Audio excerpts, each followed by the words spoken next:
Quero dar nossa saudação a todos. Meu nome é Marco Aurélio Bussacarini, sou médico do trabalho e dirijo a Ventos Ocupacional. E é com grande alegria que nós anunciamos a todos os nossos clientes e amigos a parceria que fizemos com o professor Dr. Sérgio Roberto De Luca, que está fazendo parte agora da equipe do psicossocial da Ventos Ocupacional. E vamos entrevistá-lo hoje aqui. Professor Sérgio, para começarmos, conte um pouco a respeito da sua vida, onde você nasceu. Olha, Marco, antes de mais nada, eu gostaria de agradecer essa entrevista e a oportunidade de poder falar um pouco para os clientes da Vento e quem está nos vendo, um pouco sobre um tema muito importante nos nossos dias. Eu sou paulistano, nasci em São Paulo,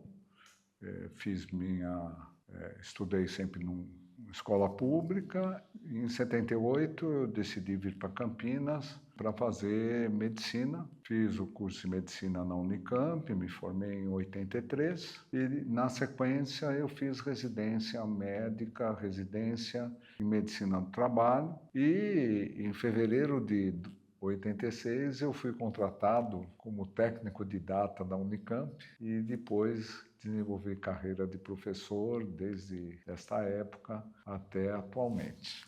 Professor Sérgio, conta pra gente aqui por que você escolheu a medicina ocupacional. Olha, a medicina do trabalho que me chamou a atenção é que quando eu estava no quinto ano, existia uma disciplina de medicina do trabalho, que era coordenado pelo professor René Mendes, e a gente visitava empresas. E quando isso me encantou muito, visitar empresas, ver riscos ocupacionais, ver ruído, calor, sentir como as pessoas trabalhavam, como as coisas eram feitas, todo o processo de trabalho. E desde então, dessa disciplina do quinto ano, eu decidi que eu iria fazer residência em medicina do trabalho e trabalhar como médico do trabalho. Ok.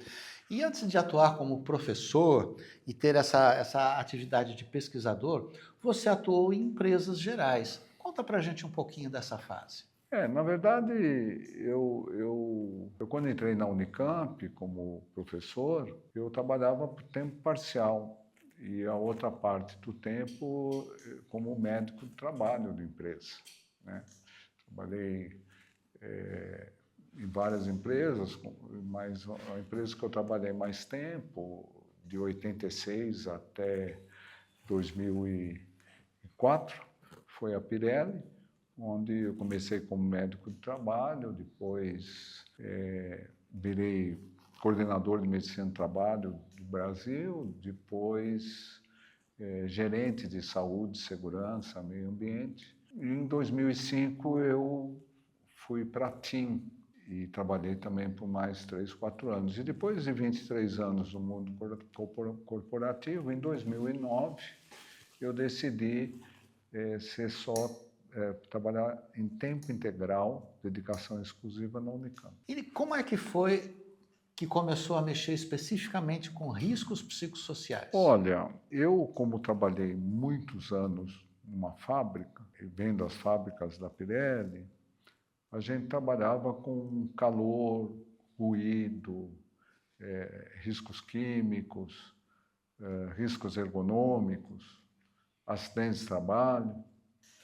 Mas quando eu fui para a TIM, quando eu comecei a visitar os call centers da TIM, eu vi que as baias eram todas boas, tudo regulável, inclusive as cadeiras. Tinha, inclusive, um blitz de postura, mas quando a gente via, as pessoas estavam afundadas na cadeira. E afundadas na cadeira por causa do conteúdo das falas quando a gente liga para um call center. A gente só liga para brigar com a operador ou operador do call center, e depois de xingar muito essa pessoa, a operadora fala: a TIM agradece a sua ligação. Então, eu vi que as pessoas estavam adoecidas, mas elas estavam adoecidas não por causa do ruído, porque lá você tem um ruído abaixo de 70 decibéis, não por causa de calor, porque eles estão com ar-condicionado, e luminosidade boa, e não por causa das cadeiras, mas por causa do conteúdo das falas. E aí eu falei, como é que eu vou medir esse tipo de coisa? Eu, inclusive, não aguentei, em algumas horas eu fiz uma espécie de um carrapato, ouvindo as ligações, realmente é muito difícil você manter teu equilíbrio emocional. E foi aí que eu fui atrás de uma avaliação, já que a gente não tinha um psicômetro, de como avaliar essa questão desses fatores psicossociais. Foi assim que começou, em 2008, 2009. Quando a gente fala em riscos psicossociais, professor, muitos pensam que nós estamos falando em depressão, ansiedade, estresse, burnout. Lógico que nós sabemos que tem uma ligação. Mas o que são especificamente os riscos psicossociais no trabalho? Muito bem.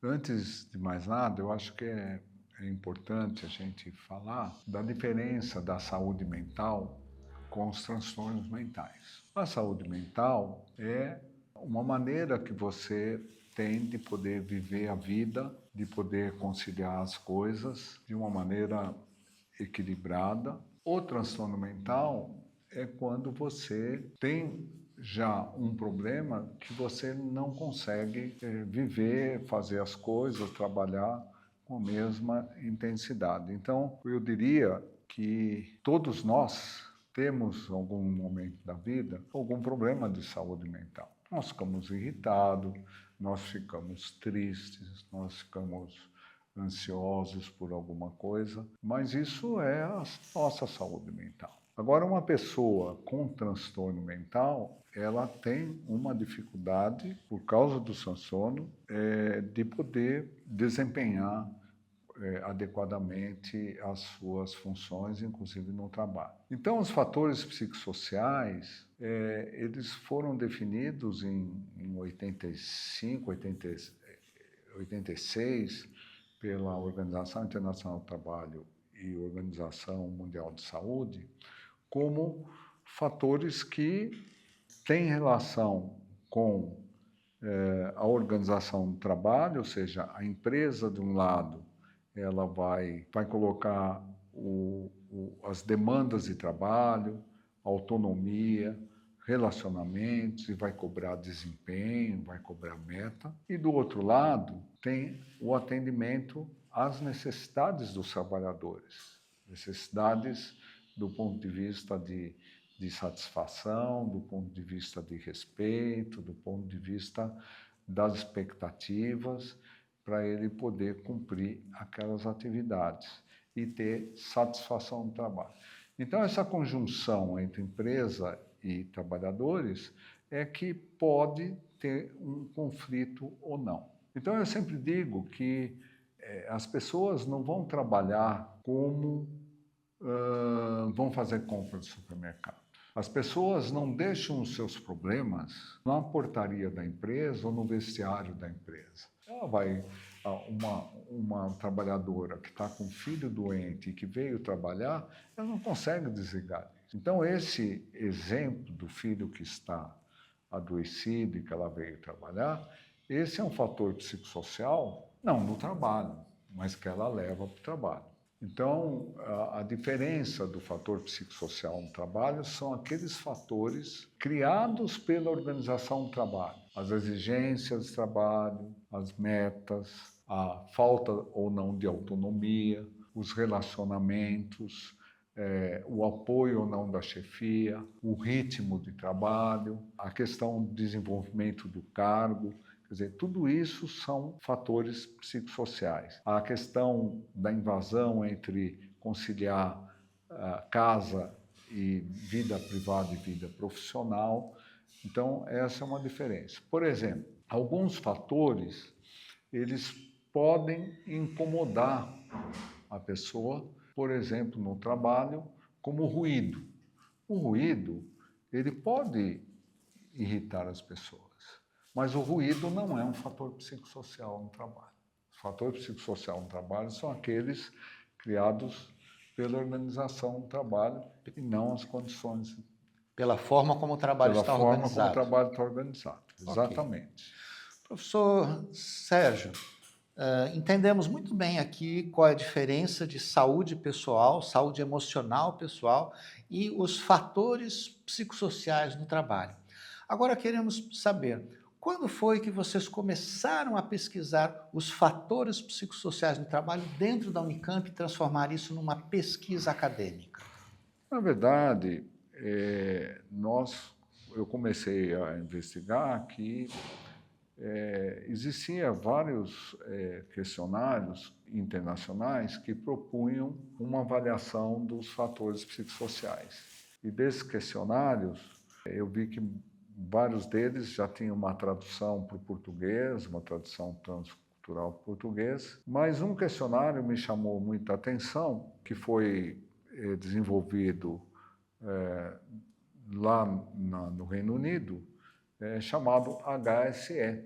E esse questionário eu achei interessante, porque não tinha sido traduzido para o português, e ele propunha, além do questionário, uma avaliação com grupo focal. Eu achei muito relevante, um questionário relativamente curto, com 35 itens, e aí eu resolvi traduzir esse questionário com a minha equipe. Nós fizemos um comitê de juízes, análise semântica, tradução, retradução, e aí, em 2013, a gente tinha um questionário pronto, e foi até publicamos depois num congresso, essa validação, congresso lá do ISMA, no Rio Grande do Sul, e desde então, depois acabei divulgando isso na Revista Brasileira de Medicina do Trabalho, depois acabei escrevendo um livro sobre isso e divulguei melhor essa ferramenta do HSE. Professor Sérgio, na sua opinião como pesquisador, as empresas estão realmente avaliando os fatores psicossociais no trabalho?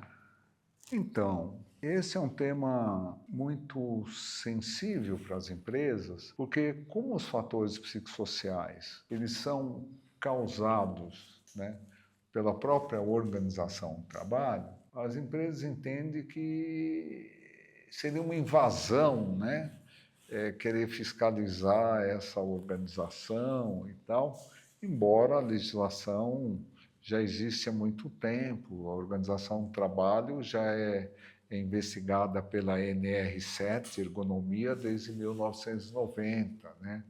Existem fatores psicossociais, existem INRs, como a NR35 ou a NR33, de trabalho em altura, espaço confinado, então já existia.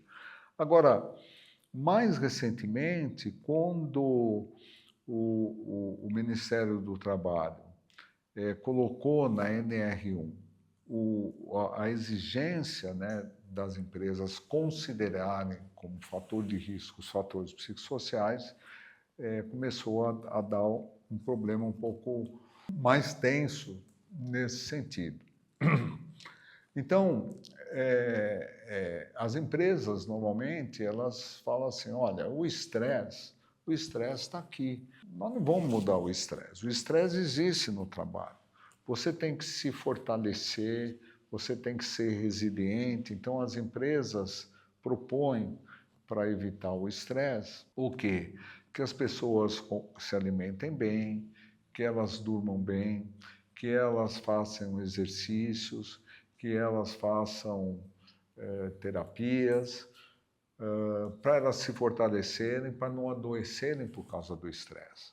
Mas, na verdade, o que está em jogo é como que a gente pode atacar o que está dando estresse nas pessoas.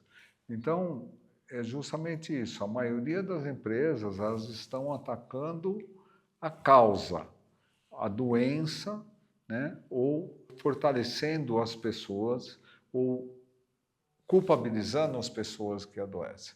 Mas a gente tem uma proposta, e a Ventus tem uma proposta também, que condiz com a nossa visão, de que nós precisamos ver a causa do problema para poder gerenciar o problema, né? É aí que vem a questão do diagnóstico dos fatores psicossociais.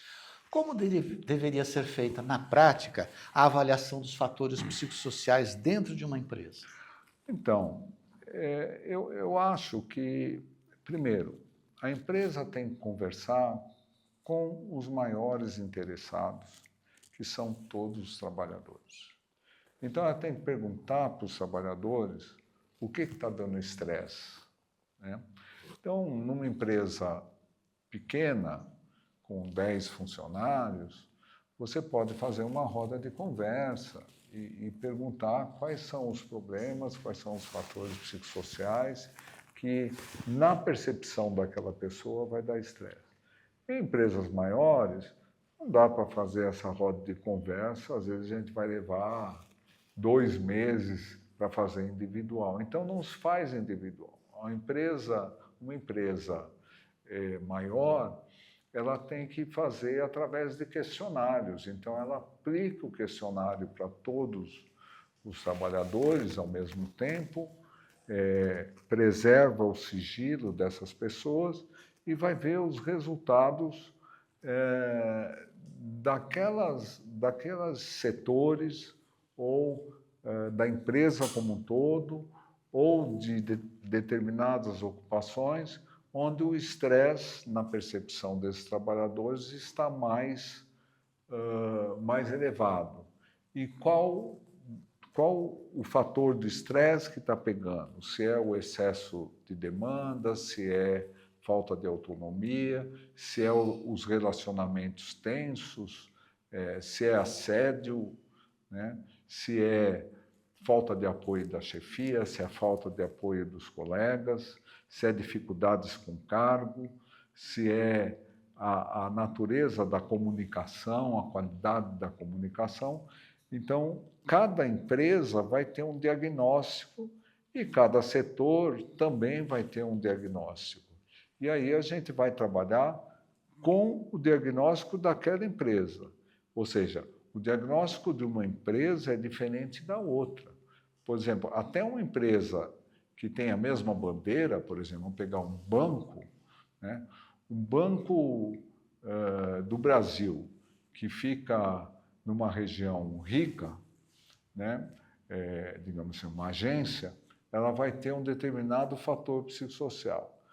Essa mesma agência do Banco do Brasil, que está na periferia, onde pode ter assaltos e tal, ela vai ter um outro fator psicossocial. Então, isso é importante. Nós estamos conversando com o professor Dr. Sérgio Roberto de Luca. Ele é professor do Departamento de Medicina Ocupacional da Unicamp e queremos agora fazer a seguinte pergunta, professor. Nós já fizemos o diagnóstico, fizemos uma ferramenta de escuta, aplicamos um questionário, fizemos um grupo de conversa com os trabalhadores e agora a empresa precisa transformar isso em ação, o plano de ação. Como deve ser isso, professor? Isso. A própria NR1, ela diz que a partir do diagnóstico você tem que fazer um gerenciamento dos riscos ocupacionais. Esse gerenciamento consiste em, a partir da identificação do que está pegando, quais seriam as ações para minimizar esse risco. Por exemplo, um excesso de demanda pode ser resolvido, talvez, com uma melhor distribuição das tarefas entre os trabalhadores, né? Com pausas regulares, com rodízios de função, né? A questão da comunicação pode ser melhorada com um treinamento, por exemplo, das lideranças, com um curso, ou, enfim. A questão do apoio da chefia também pode ser melhorado com relação a isso. Então, assim, as ações para cada dimensão psicossocial, elas têm que ser elencadas e ser desenvolvidas. É óbvio que é mais fácil você treinar as pessoas, é mais rápido, é mais efetivo. Por exemplo, quando nós estamos falando de relacionamentos, quando nós estamos falando de apoio da chefia. Agora, quando nós estamos falando, por exemplo, de uma linha de produção que é taylorista, que as pessoas têm que trabalhar com uma determinada velocidade, a empresa tem que fazer investimentos muito maiores. Então, algumas ações vão ser de curto prazo, outras ações vão ser de médio prazo, outras ações vão ser de longo prazo. O importante é que a empresa sempre, a cada ano, ela está fazendo uma melhoria contínua. Tá? Então, isso é muito importante. Então, o gerenciamento é você ter as ações principais, as ações que eu diria que estariam em vermelho, né? Aquilo que está mais grave, depois as ações menos graves que estariam em amarelo, né? Para que todas virassem verde. Então, isso é muito importante.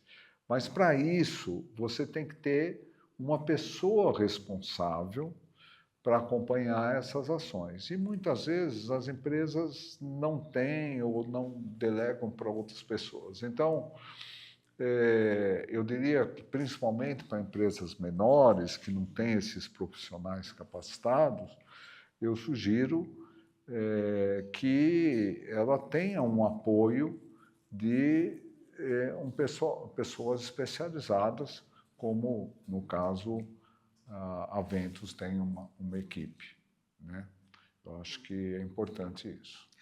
Professor Sérgio, como é que o senhor enxerga o futuro da saúde mental e dos fatores de risco psicossociais dentro das organizações brasileiras?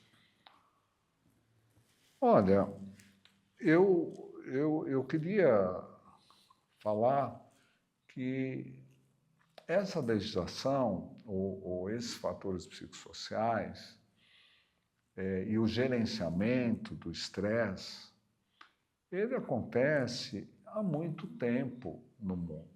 Nos países europeus, nos países da União Europeia, isso acontece com obrigatoriedade desde 2010, né? Sem problema nenhum, né? Países da América Latina, como Colômbia, Peru, Chile, já tem também uma obrigatoriedade de fazer esse gerenciamento e não existe nenhum problema.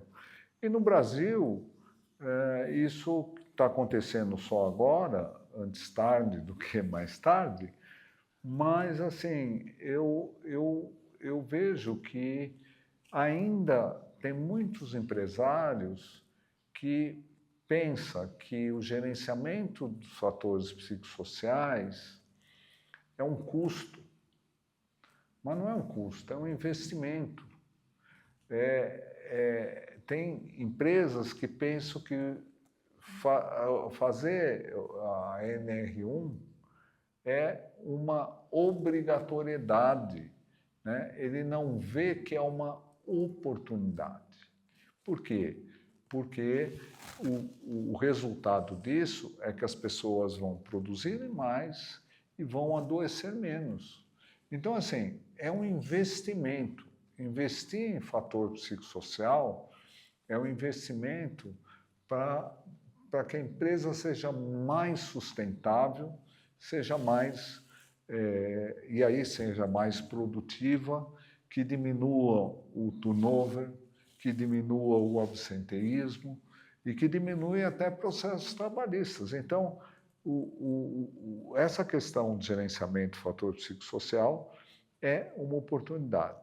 Então, assim, as empresas que desenvolverem essa visão, né, de investimento e não de custo, elas vão sair na frente, né, independente do tamanho.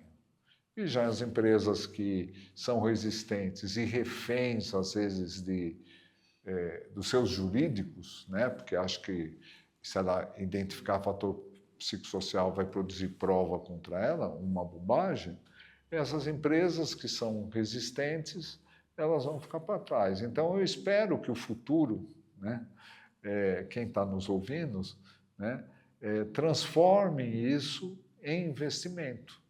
E eu acho que o futuro pode ser melhor. Ótimo. Nós estamos muito felizes. A Aventus Ocupacional tem exatamente esta visão que o Dr. Sérgio colocou aqui para nós. Então, professor Sérgio de Luca, agradecemos muito pela sua entrevista, pela sua colaboração que tem dado à Aventus, pela orientação em nos ajudar a transformar esta legislação numa oportunidade tanto para as empresas quanto para os trabalhadores terem melhor saúde, melhor desempenho, melhor qualidade nos seus negócios. Muito obrigado a todos. Muito obrigado, professor Sérgio. Prazer, Marco. Muito obrigado a todos e nos veremos em breve. Até logo. Muito obrigado também.